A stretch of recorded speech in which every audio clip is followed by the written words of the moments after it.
Buongiorno e benvenuti. Oggi è mercoledì 5 marzo 2026. Il sole sorge alle 6:37 e tramonta alle 18:08. La luna si leva alle 20:10 e cala alle 8:01. Oggi si celebra Sant'Adriano. Il nome Adriano deriva dal latino e significa abitante di Adria o proveniente da Adria. Dal 5 marzo 2023 si celebra la Giornata internazionale per la consapevolezza sul disarmo e la non proliferazione, una ricorrenza voluta dall'ONU per promuovere la pace e la sicurezza globale attraverso l'educazione e la sensibilizzazione.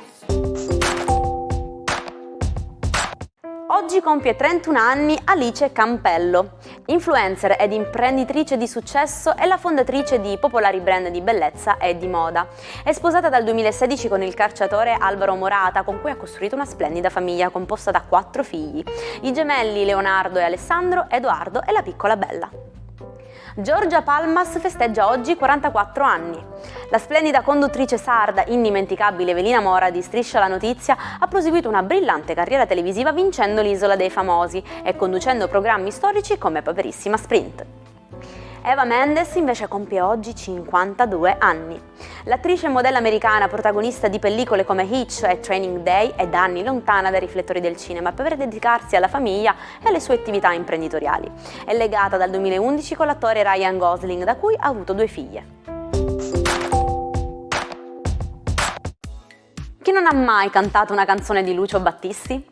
Il 5 marzo 1943 nasceva il genio assoluto della musica italiana. Insieme al paroliere Mogollo ha rivoluzionato il pop nazionale con capolavori immortali come Emozioni e Il mio canto libero. La sua capacità di sperimentare lo ha portato negli anni successivi a collaborare con Pasquale Panella, creando album d'avanguardia che ancora oggi affascinano per le loro complessità. Sapevate che in alcuni paesi vengono venduti dei pesci che brillano al buio? Vengono chiamati glowfish e sono degli organismi geneticamente modificati, degli OGM. Originariamente creati per la ricerca scientifica, contengono una proteina fluorescente estratta da meduse o coralli e sebbene siano popolari in alcuni mercati esteri, la loro commercializzazione come animali domestici è illegale in Italia, in quanto in contrasto con le normative europee e nazionali che vietano l'importazione di animali domestici transgenici.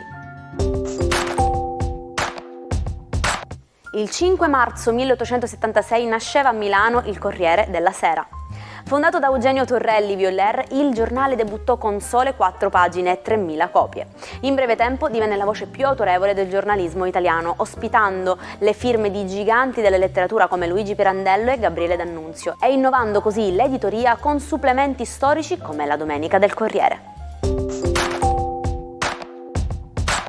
Out of the frying pan and into the fire è l'espressione che gli anglosassoni utilizzano per descrivere il passaggio da una situazione difficile ad una ancora peggiore.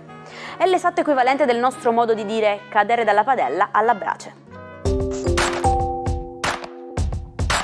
Ricordiamo oggi John Belushi, l'anima ribelle dei Blues Brothers, scomparso il 5 marzo 1982, a soli 33 anni.